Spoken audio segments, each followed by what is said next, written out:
I take a white page and try very hard to know just what to say.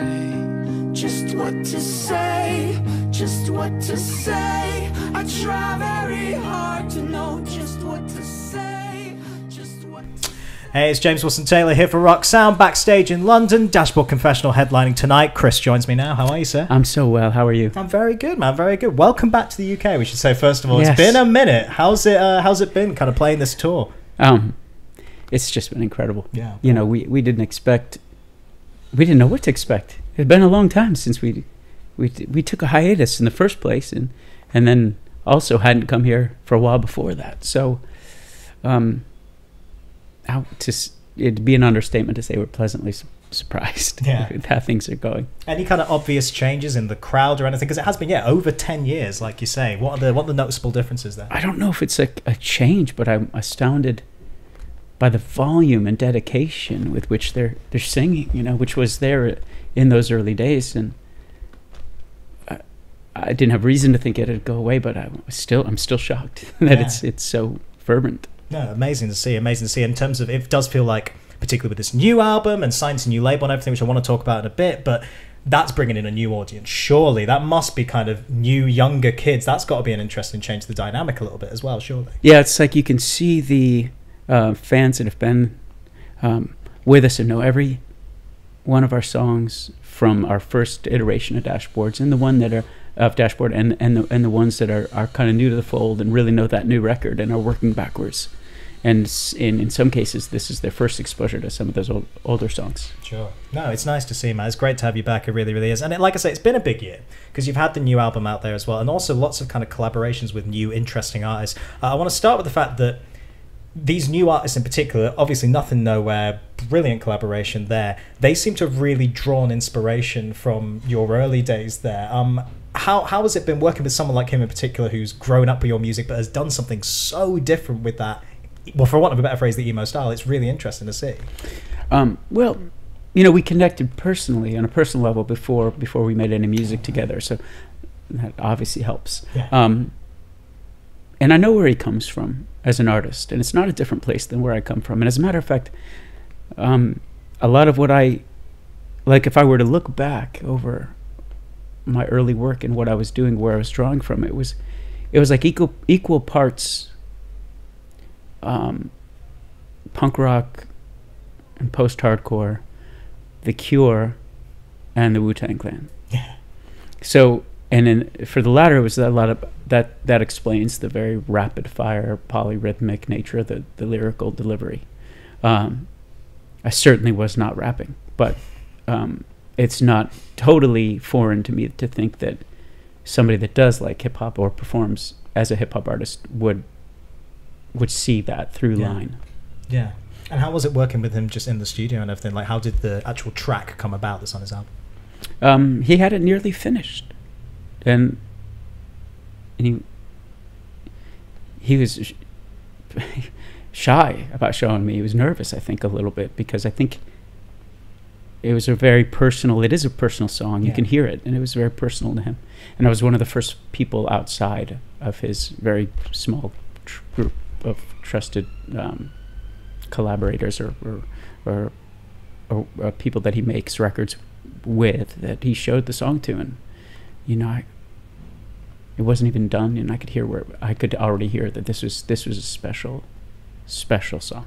Yeah, it's fascinating to see. I mean, it's such a kind of unique pairing, but it does fit so incredibly well. Did you feel that right away when you're going in, like, oh yeah, this is one for me, this is going to fit so well? There was never much thought. It was just like, oh, I belong on this song. Yeah. It really does feel that way. I want to ask about a few other collaborators as well, because one of our absolute favorites, Chrissy Costanza, of course, appears on your album. How did that collaboration come out? Did you approach her? Because I know she again has said what an inspiration your work has been to her. Well, I'd known that. Right. And so I'd heard she was in Nashville when I was playing Nashville, and invited her to my show. And we met backstage and visited, and I really like her. She's very easy to like. Yeah, she's great. She's a really lovely, lovely woman. And I figured, why not ask? Yeah. And she said yes, and I showed her 3 or 4 different songs that I thought maybe she could bring something to, and she chose one that she's credited on and another that she's not credited on. She's still through. She was like, I just want to put this down. Is that okay? Of course it's okay. And her voices, I find our voices actually were really compatible. It was really, I think we have similar instincts melodically and harmonically and in delivery. But she's a powerhouse. She really is. No, she's an incredible performer as well. No, it was such a kind of natural pairing, and it leads on nicely from the fact that you have, of course, signed to Fueled by Ramen on this latest record, and congratulations again on that, because it's a very natural fit for you, and it's nice to see you kind of integrated with that family and that group of artists there. How has that experience been for you, signing with that new label? They are like a family there. The bands stick together. Many of the bands I know, independently of the label, and are my friends, and I know, if I'm being truly honest, that was the only label I wanted to sign to. Wow. And I'm happy that they wanted to sign me, because I really wanted to be on that label where my friends were, where my friends worked, and where there were people that I really admired running that I still admire running the company. There's a deep trust that these executives have in the artist. That should kind of be a given, right? And it's not. Yeah. And it's unique. Maybe not. I sure wish it wasn't unique, but it is unique, and they really have a true trust in their artists' visions, and we'll let them chase that vision. Yeah.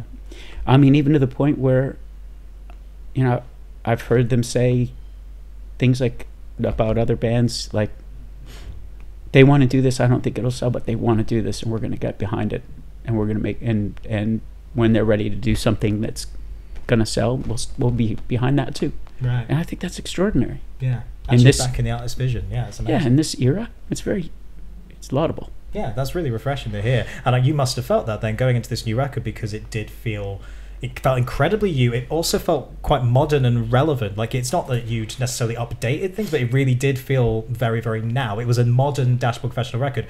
But like you say, that was your creative freedom there. Did you feel more free to write whatever you wanted than you did previously then? I felt as free as I had in my earliest records. Right. Some of my mid-era records and latter records, I had a lot of... I'm trying to find a word that is less strong than interference, and I'm having trouble. Interference works. I think we know what you mean. And I followed this advice as it came, and realized I've got like some 6, 7, 8, 9 different people with the different opinions, and I'm trying to please them all. And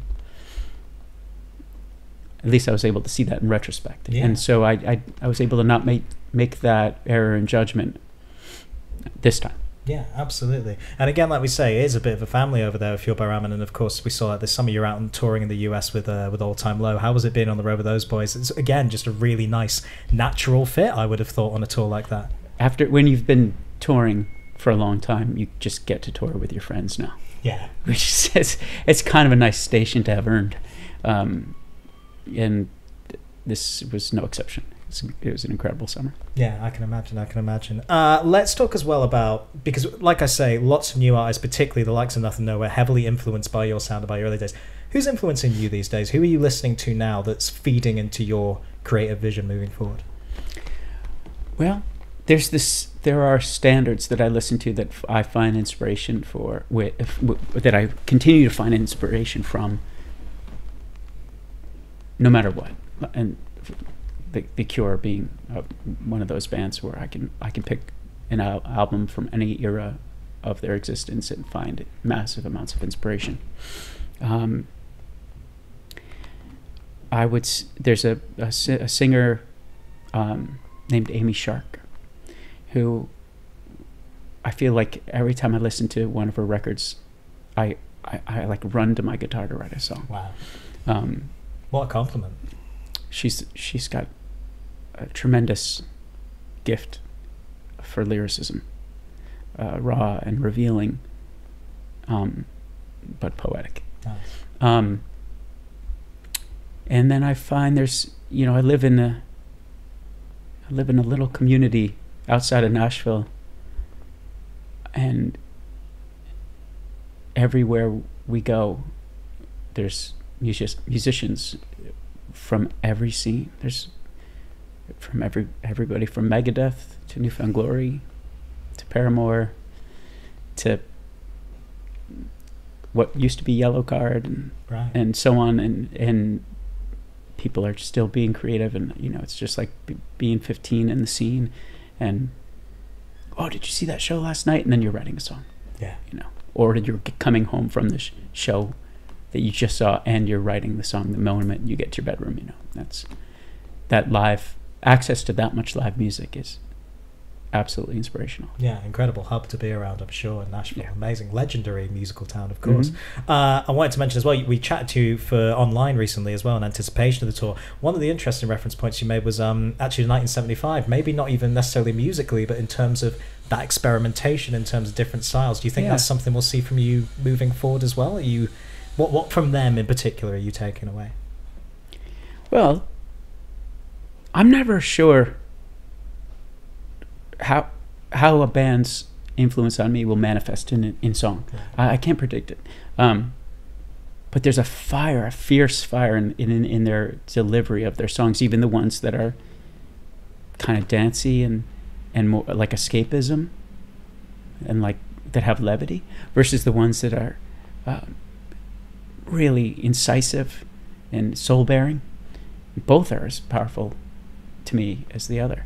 Or each is as powerful as the other. And I guess we'll have to see how that... but I think that they're not afraid to change. Neither am I. And that gives me courage to stand by my convictions, Yeah, absolutely. And on that note, of course, looking forward... we're still touring this album, of course, and been enjoying that, and what a fantastic era that is to launch off for you guys. But moving forward, when do we think we might hear new music? Have you started ideas? Have you got anything rolling around you think might be suitable for the future? Well, I wrote a song in Newcastle, so I'll play it a couple of days ago. Yeah, I'll play it tonight. Wow, nice. So I guess that's how soon we'll hear something new. Brilliant. I like that quick turnaround. That's nice. I like that too. Yeah, that's a very, very good way of doing it. Final question I wanted to ask you about, Chris, and thanks so much for talking to us again, but it's just been nice in this modern era, and you're moving forward, and it's all this exciting new music. I did want to take a brief look back, because it's almost a significant anniversary year for you, because it's been 15 years now of a Mark Commissioner Brown Scar, like such a seminal album. Has it? Yeah, Wow. 15 years this year, man. By my count, anyway. Correct me if I'm wrong, but that seems I to be wouldn't know, 15 but years. I believe you. I trust you. You seem like a man who knows things. I know these things. But no, an incredible record. I mean, it's impossible to sum up, but when you're playing songs from it every night, how do you look back on that particular era now? What have you learned from it? What feeds into Modern Dashboard from that particular time?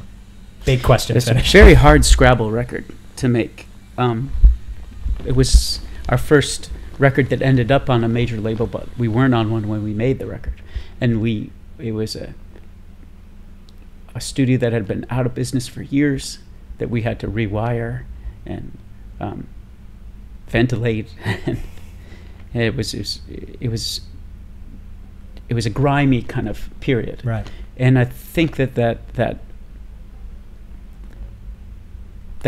is something you hear or feel maybe on the record. There's grit to it, and I think that I would say I'm proud that our major label debut was not this polished piece of attempted perfection.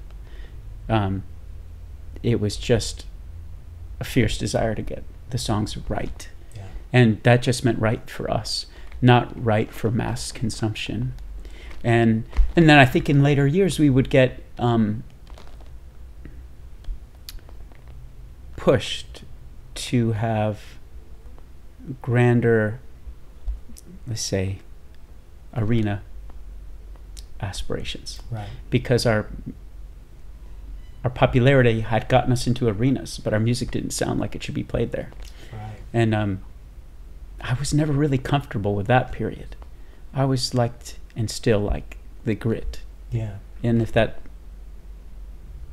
translates off a record, it has staying power, I think. That's fascinating because it does. You do feel it on the record, but particularly with the live shows. When I remember seeing that footage of you guys in the arenas, especially out in the States, you look so comfortable and those songs feel the room. Did it feel different? Did you have to adjust that at the time? Did it feel different? It felt different. It had felt different to go from 23 people to 23,000 people, you know. Of course it felt different, but we had to learn quickly how to keep the songs. We could have sacrificed the nature of the song for the room. Instead, we learned about grand physical gestures and leaving the songs alone and letting them be the songs that people came to hear, but maybe hiring a lighting director, or, right, or moving about on on stage in a manner which we hadn't before, because we didn't have more than 3 feet each before, and now we have 25 feet per man. But one of the other things that we did once we got that big was we tried to recreate the presence of a smaller show by setting up kind of on top of each other. Like we went through our first arena tour, we were set up really widely apart because that was the way that gave the lighting guy more to work with. Right, okay, sure. And things that had nothing to do with us anymore. And then we realized we needed to be on top of each other. The crowd needs to see us on top of each other. And this barricade is 25 feet away. And no, we don't need that. Let's bring them close. What are they going to do? What if they hop the barricade and say hello? Yeah. So we brought the barricade. Things like that, an effort to erase the line of division between the act and the audience, and that's been one of our mission statements from the get-go when barely anybody would listen to us. Of course, find those connections with an audience. I'm sure we'll see it again tonight, and I'm sure we've been seeing it on the tour. Thank you so much for speaking to us, man. I hope you'll be back in the UK a bit sooner this time. We hope to see you again very soon. I can say 100%. I'm certain you will. Exciting, man. All right, good to see you, man. Dashboard Confessional.